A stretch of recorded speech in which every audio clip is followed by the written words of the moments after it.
Wednesday the 3rd of December. And I'll note in attendance myself, who is the chair of the police committee, and Councilman Donahue.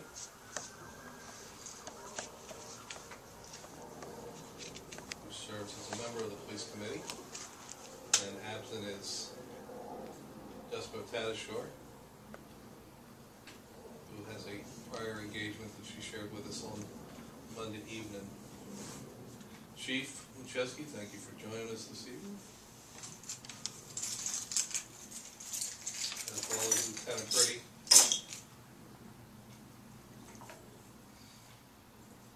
And Joe, just so that I'm clear for the record, you are the FOP representative for lodge number 27 for the Eddystone Police Department. Yes, yes.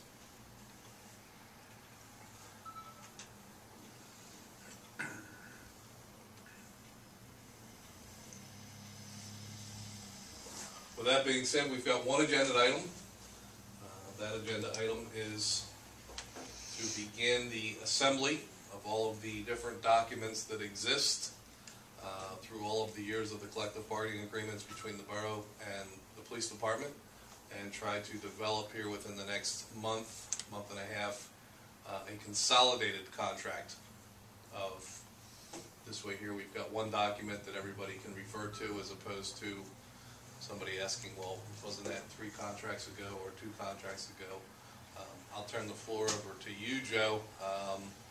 You know, I believe you've got a good handle on exactly how many documents exist, and you know, what we plan on doing is to exchange documents this evening. I will send all of the information that we've got over to the legal counsel for the borough. Our labor counsel is McDickle, Byrne, and Matalowski. Kelly Sullivan is lead counsel, and Kelly is going to basically get the documents in order, and then she will send them over to yourself and to the FOP rep. I'm assuming is Skip Miller or Joe Shupin is the Joe Shupin. contract. Okay.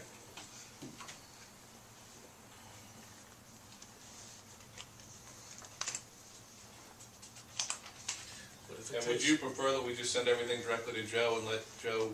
Yeah, that's fine. Yeah, that's fine. He forwards it all to me anyway.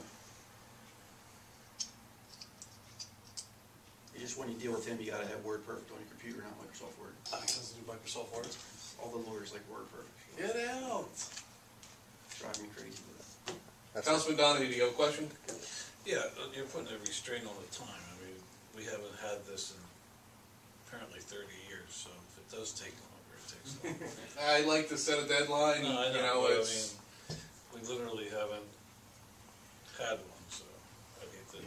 I think you'll be good on a time restraint. It just depends on your legal counsel on me too. Yeah. I think we'll be good to go. Now, in the past, there has been proposed consolidated agreements, but for one reason or another, they're just never endorsed or signed for whatever reason. I don't know what the reasons were, whether there was something in there they didn't like or they didn't like the way it was sworn. But look at the stack that Joe has; it's very similar to the stack that most of us have.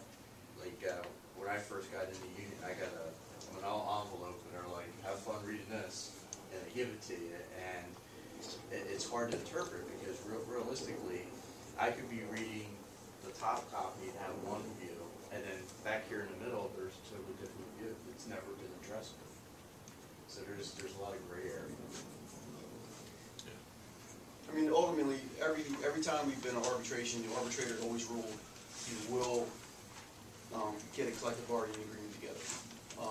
You know, I don't want to point fingers, but the borough's never signed our copy. To be honest with you, I'm not going to beat around the bush. We've always, signed ours. The borough would never sign on it for whatever reason. I mean, you'll see our sides signed on contracts, but you won't see the borough sign. Whatever the reasoning was, I have no idea. But they agreed to it. Well, understandably, once it's in motion and once it's set, you still have to follow it, whether it's consigned. I mean, it's all together or not. You still got to follow it. So. But I think a consolidated contract is a win-win for both sides because from Borough's perspective, if you have a consolidated contract, you're not having to go to attorneys to pay more legal fees for interpretations. You know what I mean? It rules out a lot of that. My other issue with the FOP is that they never, when we come contract time, you guys will find out, I mean, we don't have to wait till 17, or 16 actually. We submit you know, we'll submit things or whatever. The FOP never takes the whole contract and likes to submit it together for whatever reason, I don't know. You know, I dealt with him when I worked in the city, and that's the way you always dealt with it. You took the whole contract, put in what you want taken out, all that stuff, and that's how you submit it. They do it different for some reason, I don't know. It's probably a little more similar to what you're accustomed to with your negotiations with union representation. The contract, if you have this, that's the contract.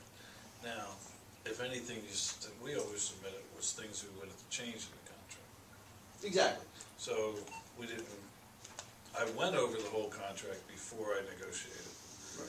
but to see if anything needed to be updated or any of that stuff, but, or taken out or whatever. Sometimes we wanted things taken out, but, yeah, we just exchanged. You just Pretty exchange much. the demands. Of course, they always gave us, take a week's vacation back, and you ain't getting no sick days, you ain't getting, you know, that kind of stuff. And we were always, we want an extra week's vacation. That's where I think you lose the consolidation at, because you're doing them, you know, you got 4 pages demands, the borough's got 4 pages demands, and you're not submitting the whole thing, and then what happens is, you know, all right, yeah, here's your final list, 2 pages. Well, then, you put that into motion, you get the 2 pages, we get the 2 pages, here's your contract, that's what they say. No, then But- what would happen was, we would negotiate like that, but then, before, what we signed, when we settled, was something, the whole thing, The whole with them pages in it. Yeah, we always signed, That's the way it should The be. whole They don't do it but that we way. only exchanged what we were working, you know, because who needs all that paperwork there? Because that's gonna stand. But when we signed everything, it was, what's the new contract going to be, which is cover page all the way down. Right. And then we would sign the last page, saying that we agree on everything that's there. We would proofread it the whole nine yards. Yeah, make sure it's all. But, yeah, we would only exchange, like you're saying, 2 pages, but when we signed it, it had 100. Yeah, exactly. The other thing for us is, and I'm sure Joe would agree with me, is whenever it comes to contract time, we don't have much voice into the contract. We get like a wish list, kind of. The union say, hey, what's your wish list? You know, then we're always reminded, hey, this is a FOP's contract. Yeah, I mean, ultimately, our FOP, you know, they have the final say. Final say. You know, they can say, listen, we don't like that, you're not, you know, ultimately, they have the final say. We can all say we want A, and they're like, nah, we're doing B. You know? I mean, they don't make a big, you know, they kind of reason about if you can win it, is it reasonable to the boroughs and cost effective? I mean, they do look at that, they don't just go out and try to get wherever they How can. many municipalities or boroughs does Lodge 27 represent? Everyone now, Everyone? other than the state police territories like Chester Heights, Concord.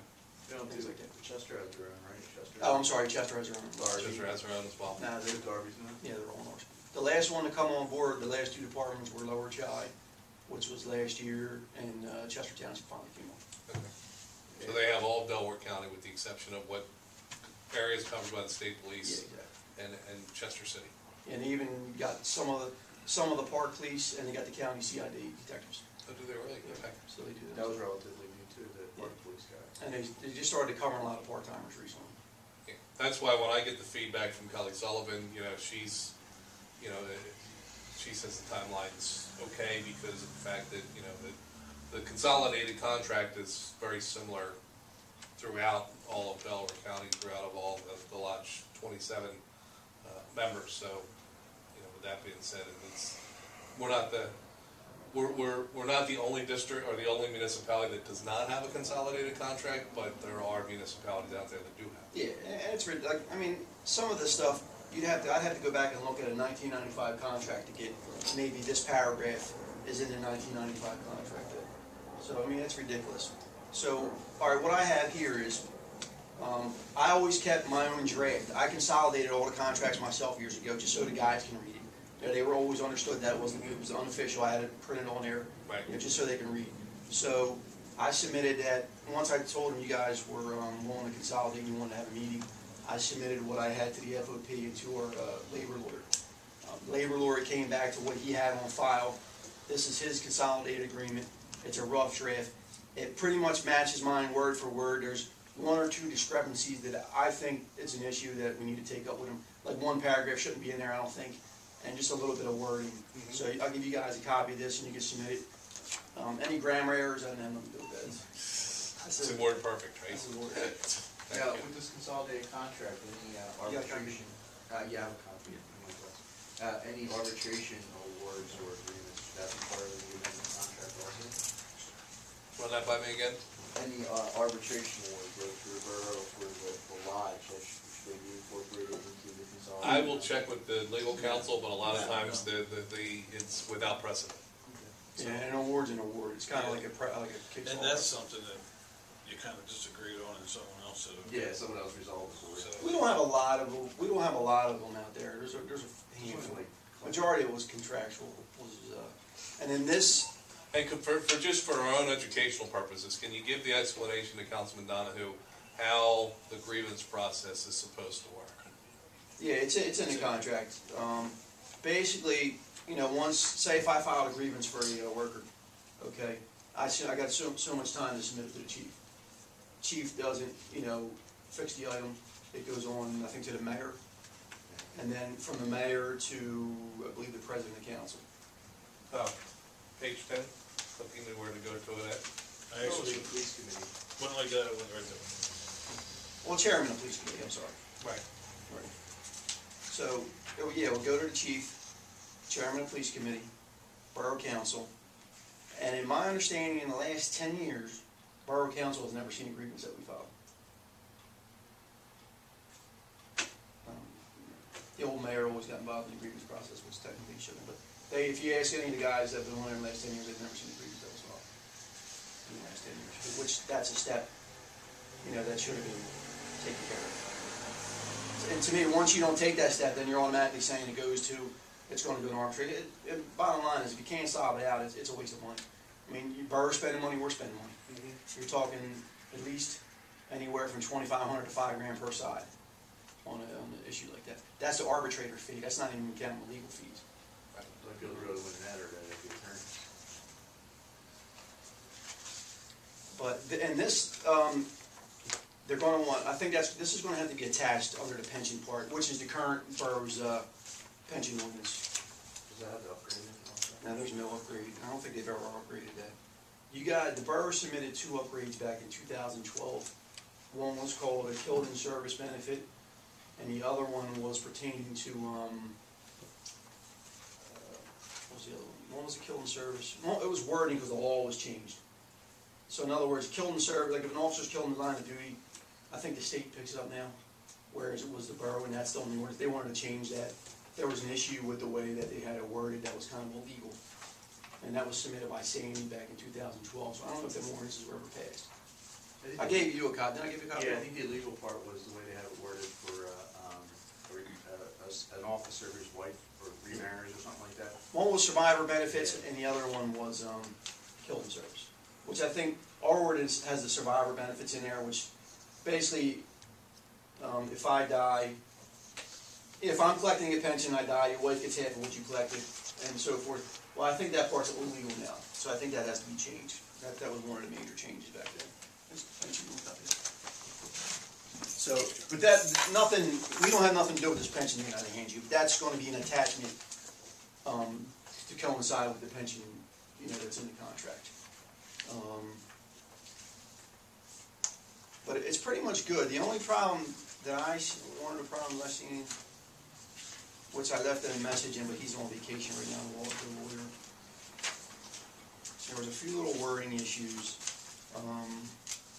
Was on page 9.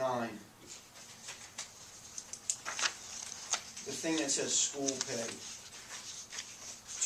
I don't think that should be in there. The one that says mandatory training, but he has it worded a little different, so I can be wrong because it was changed to professional development courses. But this is something, that first paragraph, something I could have missed. He might have something different. Their per diem's still good, I know that. If you go to class, they give you $7 a day for lunch. I don't think anybody ever puts in 40 pages. Well, I know I don't put it for All right. 10. 9 and 10. Bottom of 9 is school pay, mandatory training. And Yeah, then 9 was an issue that I had, so, I'm gonna have to double check that with him. But everything that he submitted is the draft that he had coincides with everything I have, other than he had it worded around a little different. He might have it, numbered differently than what I had it.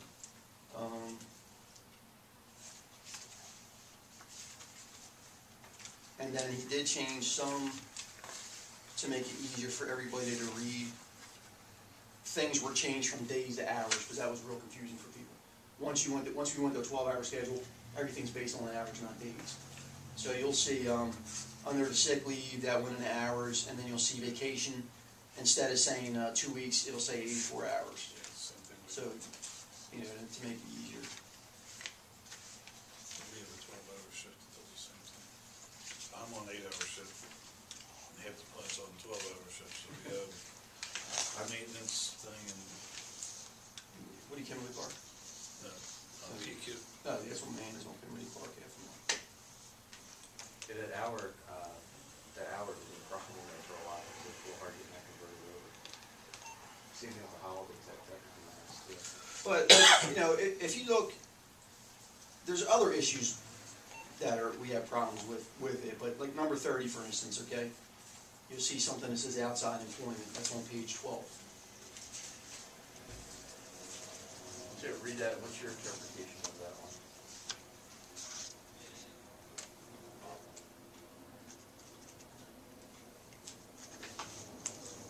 Because that's one that Joe and I just don't understand. Pretty biased. One that you don't understand? Well, we don't like, because basically, Basically, we can bring a like, part-time guy and he can work 12 hours his other job, 12 hours, then go back and work 12 hours, but our guy can't come and take a shift unless he's billed for 9 hours. Yeah, see, this is vague. That's where you fall into like an unfair labor practice, because you can't. How can you tell a full timer he can't work 9 hours, but then a part timer can work? You know what I mean? That's an issue. It's never mainly been an issue recently. It was an issue in the past. So things like that can be issues. They're kind of.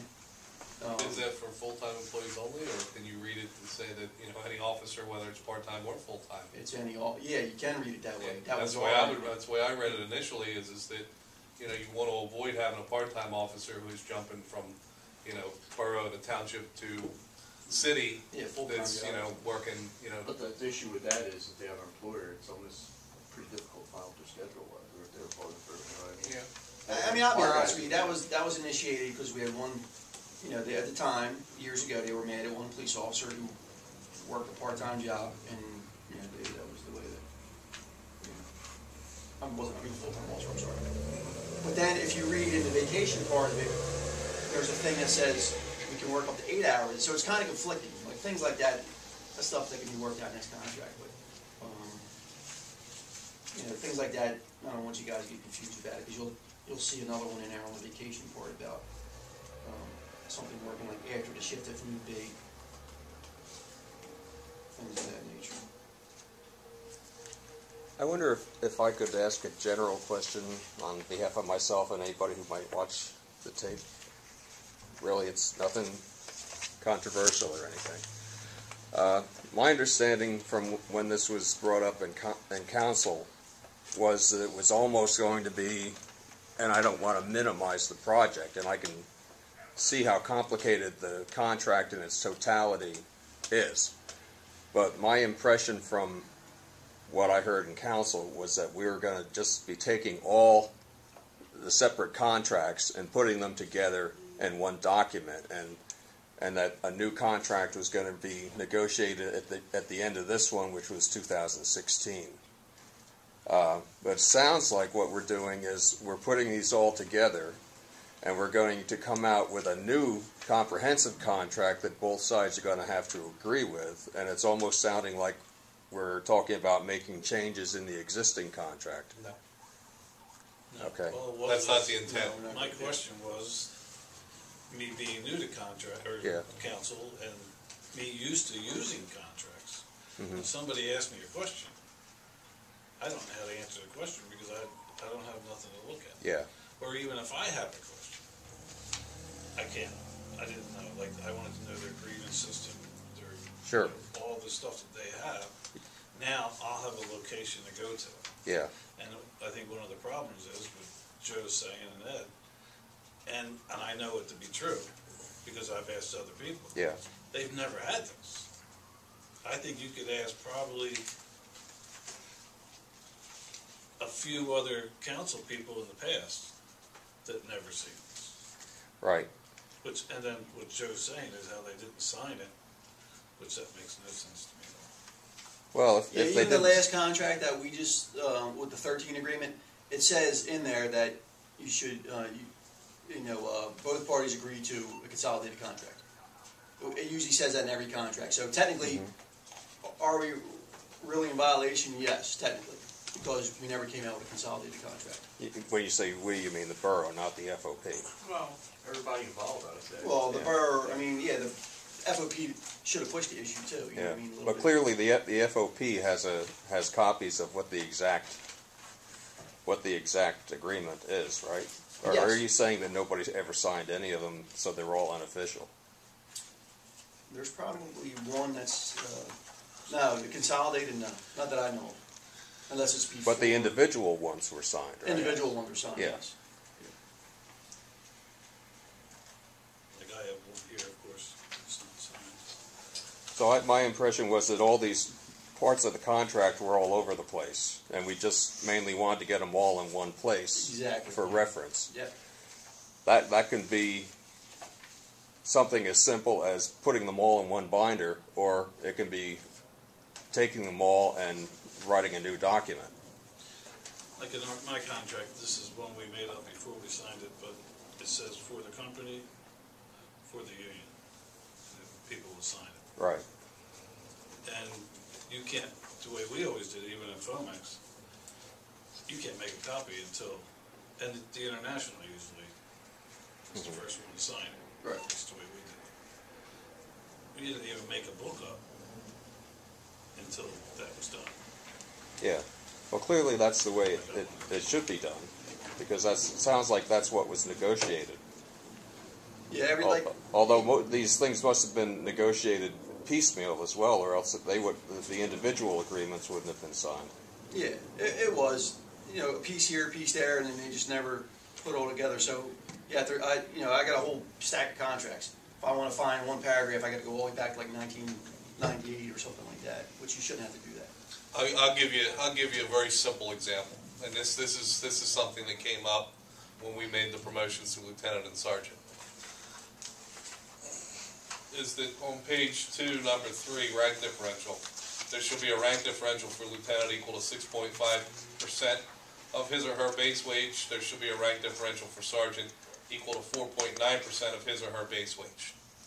When we made the promotion, the first thing that the Pacentes did was to look at the 2013 agreement, and it's not in there because it wasn't a change.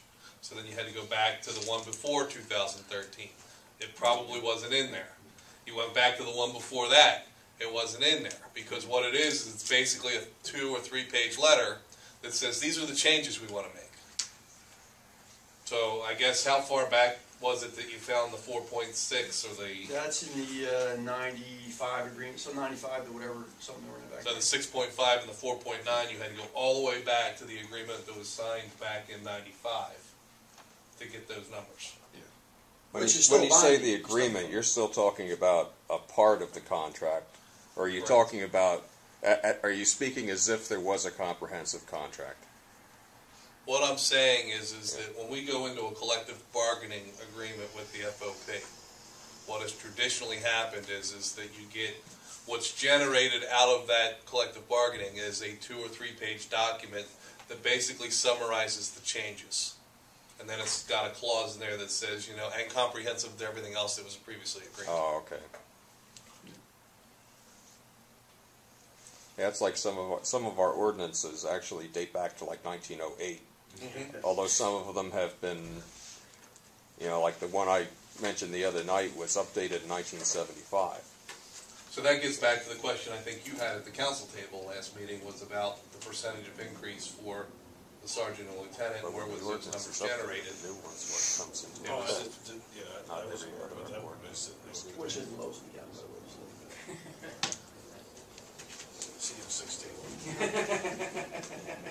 I'm just letting you know. And if you look at page 4 on the document that I gave you, all right, start from the last line, okay, and then go to the next page. This is going to confuse you with that 9-hour rule that was put in effect.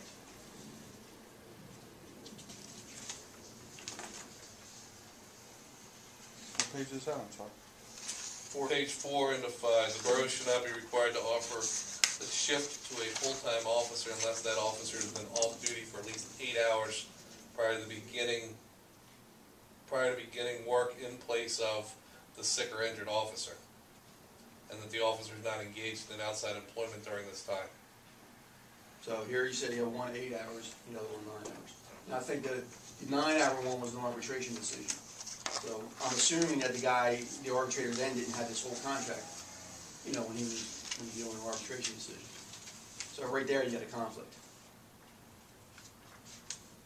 But it's legally binding, don't forget, it's all. But this is kind of from the work hours from what you're doing here. Yeah. With this. Right. I think with the part-timers, you're worried about what they're doing outside of the. Yeah. I mean, every one of us we work 12-hour shifts. Occasion, you had to get stuck over, or there's an issue with a shift, 2 guys get injured, which has happened. I might have to work 16 hours, or it's happened. Or you get a later rest and you gotta stay and do your work together. Yeah, I mean, there's also, There's issues that happen. ours has a rule, you can't work more than 16 hours because of the safety of the next day. Sure. Oh yeah, definitely. Or just driving out, unless it benefits them. Yeah.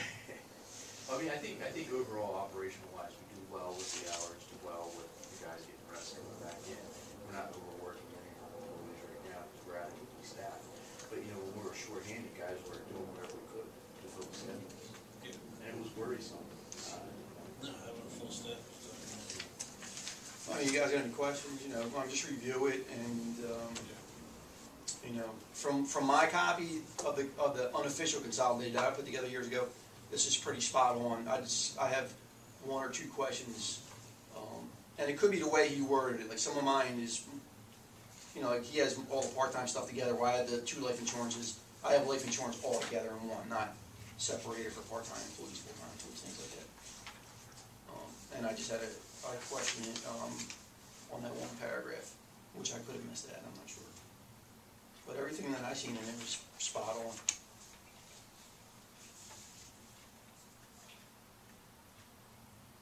It's definitely a foot in the right direction. Yeah, I mean, that's. We Yeah, should start and with that. honestly, there was no reason not to have a consolidated. I have no idea why not. If you have to follow by law, every court would always say you have to follow it. Why wouldn't you sign a consolidated? Well, when you take something to arbitration, if you disagree on something, the first thing he's gonna ask you for is, where's the contract? Yeah, exactly. Do you want to keep, who And wants if to you pick say, well, 10 we just seconds? kinda always did it like this, he's gonna say, well, both of you get out of here. So when you get arbitration, you're rolling the dice. Hey, No, yeah, yeah, but I'm that's what we did. saying, you're only going by this, he's not. I've sat in arbitration where the arbitrator has told us, I think your employer is a complete jerk.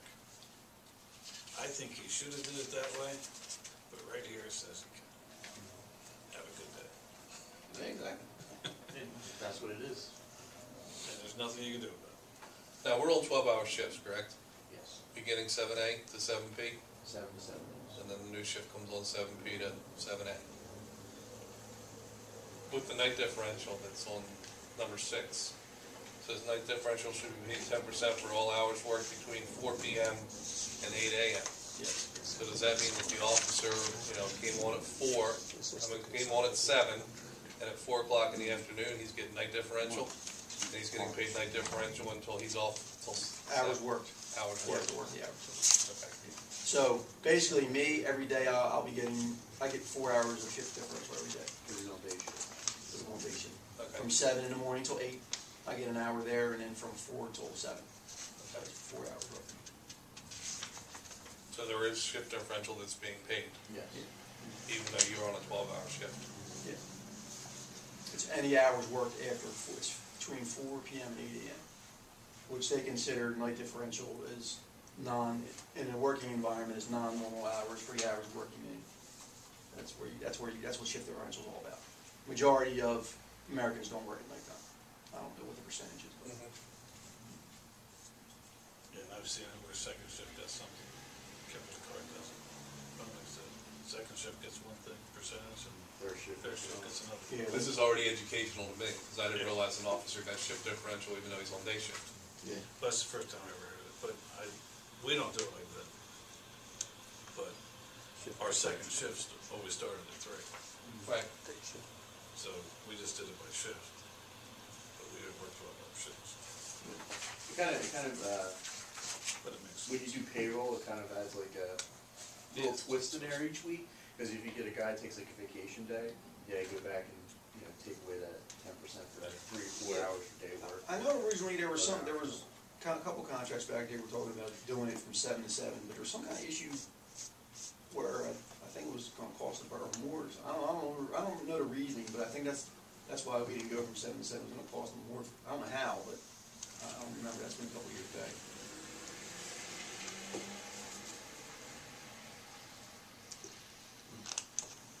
I think it's in your computer thing, right? Don't you have kind of computer, you do it by hand or? Well, that's the reason why, for payroll purposes, I wanted to go to a digital system. Everything we use by hand is handwritten spreadsheets. So payroll here on Tuesdays is a very complicated day, and it takes a lot of time to get things straightened out. With Tina, like, it's constantly back and forth. Like, say a holiday comes in, a festive holiday, she'll come in and we'll work out what each guy is supposed to get paid for the festive holiday, like Thanksgiving just passed. And if you had a guy that was off, or another guy come in and you can work out their salaries, you know what I mean, figure it out. If we had the electronic system, which I was asking for, the guys could, we wouldn't have a time clock, but the guys would do an honor system like they're doing now, logging on the computer. All their time off would be logged, all their hours of work would be logged, and each pay rate they have would be logged. So, like, we could set the computer system up so when Joe's doing day work, from 7 to 8 he's getting a pay rate, and then from 8 to 3 he's getting another pay rate, or from 4, and then 4 to 7 another pay rate already done for us. And then when you do a query and see, well, how many shift differential hours has Joe done versus how many overtime hours, you know what I mean, or sick time. It just makes things a lot easier. Well, it works a lot bigger, so Yeah. they have it, you know what I mean? Plus, they're buying it for their whole company. Yeah. Now, here's the other issue is, when we do it by hand, if there is a dispute that comes along, say 2 weeks later, a month later, we have no choice but to pull the file box out and go page by page, you know, and it's very cumbersome and time consuming for some staff. Now, you and Tina do that. Yes, what happens is Kathy puts the hours together, I review the hours and make sure they're correct. Then I submit them to Tina. Tina calls the payroll company, sends them in. But it's like a triple check system. Kathy's doing the written spreadsheet, I evaluate them, they go to Tina, and then if Tina has a problem, she comes back to me to work out whatever the issue would be. But if you come up here on a Tuesday, I'll tell you, Tina's a workhorse. She starts early in the morning, and at least till 3 or 4 she's putting on payroll, because our department's probably the hardest to do. And then after that, you know, you get fire department, highway department, whoever else gets a paycheck out. Yeah, everybody's pretty much got a different rate. Yeah. Because of the way the staggered, the way the steps are. So you use Steps, different rates, or longevity. different rates, and then differential, that's a different rate, you know.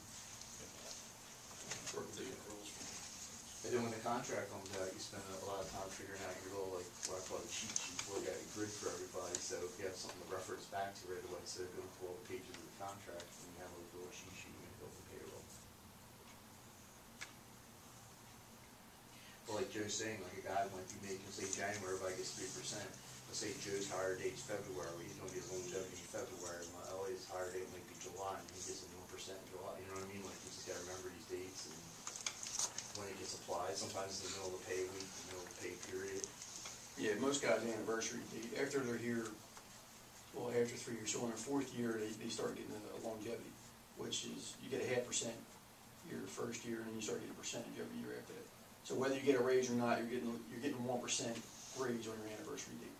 Is that in here too? That's in here. Yes. But you have to, 9 times out of 10, you can't expect Tina to know everybody's anniversary date. Which she does, she's pretty good on it, but you still gotta let them know, you know. Yeah. So there's no issue. We're looking at computers. Now, And how come we don't have that? it was not cost effective the first time. However, I talked to Tim Vicente, and he told me that they sent another representative who knocked a good chunk of the price off, who was going to present to council and see what they think. For the payroll management? Yeah, I told him that our department, since we're, the biggest department in the borough, we will pilot the program and see how it works. There's a pilot, I think you get 60, 90 days or something to try the product, see if it works for us or not. But even if that product don't work, I would suggest that we keep that to define a product that works for us that's also especially with the right to renew thing. I mean, somebody comes in here and wants to know what we're getting paid 2 years from now, get a freaking whole Yeah, process. that really slows us down. In this modern age, everything's computerized. I mean, at a borough, we ought to be able to accept credit cards now too. That's a problem downstairs, the parking takes some time. My goal for this year is to, we have officers now, the newer officers are in a different health benefit program, similar, but a little different. But we need to sit down and organize all that. These employees here get this, if this happens, these employees here get this, if this happens. We don't have that now. Whenever an issue comes up, they're like running around with their heads off, trying to figure out who's on what policies and make sure that this is correct. Yeah, see, I mean, that's up to, like, that's up to the boroughs, to make sure that takes effect. Like this last contract, when it was in effect, we had, 4 full-timers at the time? Yeah. So the agreement was, I think it was me, Ed, McNamee, and Elliot were staying on the current plan. We agreed to have any new employees on a different plan for save the borough money. The same with the prescription plan, we went to a different prescription plan to save the borough money. Now, when these guys come in, they gotta pay attention to what plan they're supposed to be.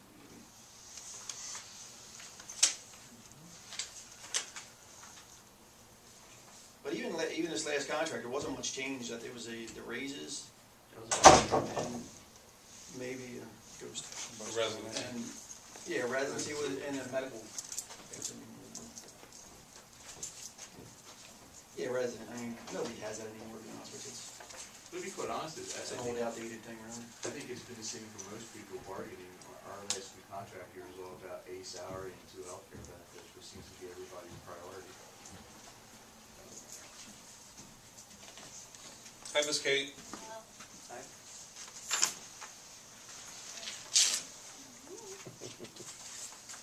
So you guys review what you want, and then you're going to submit it to your. This is from 1995, the present. It could be before. I'm not sure. Okay. This is everything that goes to the. Okay. And he's been there quite some time, probably been the FFP since the early 80s, I believe. Well, I don't. You know what? Prior to, I'm going to say, and Alan could probably tell you, somewhere in the 80s, each officer had their own contract. Yeah. Which that's not legal now, so I don't even know if it's legal then, to be honest with you. I don't even know what last 2017 like a contract for bargaining representative in the department. Yeah, I think it was it's in like late 80s Yeah, or something. something Early like 90s. So course of action forward, what I'm gonna do is tomorrow I'm gonna scan, email this as well as the pension, and you're saying the pension's gotta be incorporated into this. Yeah, according to what he's saying, is it has to be like an addendum or an attachment or something to follow up with the because that's a law. The pension one is a law, and that coincides with the pension agreement that's in here, which is pretty much taken from the pension records anyway. We changed labor council, earlier this year. We used to have Mike Madron. I believe Mike has been involved as the labor council in Eddystone for a decade plus, so Mike actually has office space inside of McNichol, Byrne, and Battlehousen. So what I'll do is when I send this to Kelly Sullivan, I'll ask her to also consult with Mike Madron. Mike should have the documents that Lieutenant Pretty has with all of the, year after year, not year after year, every 3 years, we renew the collective bargaining agreement. He'll confirm that, everything in here is correct, and, I don't think it's our intent to change anything. I think that's gonna have to wait till 16. Yeah, it is. Yeah. So where some of these things are conflicting, or, the 9-hour off rule. Yeah, I don't think they're going to open it up just for that No. little issue. That's something that can be worked out if there is an issue. Yeah, we lived with this long. Yeah, I mean, it's year. like I told you, that 9-hour thing was kind of a personal thing. So the intent's gonna be is to get, this consolidated, and we should be able to take action January. Might even be able to, if we do everything right, take action on the 23rd when we have our special meeting for adopting the budget. It's all a matter of signing that day, please. Yeah, I am just a little, this seems like, I'm gonna compare whatever's here, because this seems like something extra. What are you looking at? Well, nothing, I'm just saying. Which one are you comparing? Well, this kind of says agreement 2013-16. This says nothing. Correct. This is the. Yeah, that's your pension, that's the borough's pension board. This is the contract that the borough has with the FOP. This is the ordinance we have for pensions with the police department. Yeah. The pension that's in here written, I mean, you have to have it in there, but they have to follow the law, which is the borough law and state law. So, I mean, I guess that's where that's incorporated in. And that's really gonna be our intent for 2015, is to really take a look at the ordinances and really get some of this I was outdated expecting to crap. see a pile start this way. Oh, for me? No, well, I mean, Nah, I wanted to bring you guys No, everything. all I was kept gonna bring hearing you- was, Yeah, I was Freddie gonna bring has 20 stuff, he pieces has of stuff, contract. the mayor has I'll stuff. be honest, what I have. I didn't know what I was gonna It's in put. an envelope, and mine is, copies of copies of copies. It's not as, Joe was good enough to clean this up. Yeah, no, And make it in a well-presented manner. But the stuff we have is pretty horrible to look at. Yeah, This is a we- good we- jumping off point here. we It's would be just sitting makes here it real for- simple. We'd be going through pages for 4 hours if I was. No, I'm. And, And I my pack didn't might know be, it- my pack might be missing page 3, and Joe be like, oh, I got page 3 over, you know what I mean? Like, That was the that's reason how why I it said was. to you, are you sure it's too long? Yeah, now, if the borough's lawyer says, well, wait a minute, I got this written down, I have an issue, and then you let us know. Yeah. Because I'm still gonna talk to Joe about the one paragraph, just to make sure that that's proper. Because under my old one, I thought it was taken out of there, but I could be wrong. I put something like this. Now, we already have legal aid through the union. Yeah, we're already good to go. They're aware of this, and, they already got it. It was assigned to a lawyer. Every time we do something, we gotta request legal aid, Yes. which is, all that is in the bill. For, that's okay, not for you guys. Councilman Donohue, any questions? No. Very happy with this. We have our course of action, and we're gonna move forward. Joe, I don't think it's gonna be, a week and a half for Kelly Sullivan to take a look at it. I'm sure it's something she's gonna wanna get off her desk before Christmas. And I gotta talk, I think Joe, he's off this week, he's on vacation, so I won't be able to talk to him until next week. So there's an outside chance, very outside chance, that we could probably get this thing done the 23rd. Realistically, I think it might be the first meeting in January that we. I don't see that being a problem, as long as the borough or your council doesn't have any kind of major issues. I mean, everything I see is it's proper. I think you're looking generally, just with the fact the holidays going on, You should know that I like to set the bar high. You set a very tight timeline, we- yes you do. we but try. I'm just. Yeah, I think it'd be done in December. You tell Lieutenant Pretty to train that officer, we got another one in the queue. I think it's good. I wanted to show, off the subject when you guys are ready, I just wanted to show you, just wanted to show you this ordinance thing. Sure, no problem. Motion to adjourn. So ordered. Especially adjourned. Now that you're adjourned, I'll say, I think it's a good thing that Mr. Donnelly brought this up, because it doesn't seem like it's going to be that difficult to do, and it's going to be a definite improvement. Yes, Yeah. definitely. So should I turn off the recording now? That's Or what you? Joe's waiting on, is the red Okay. button to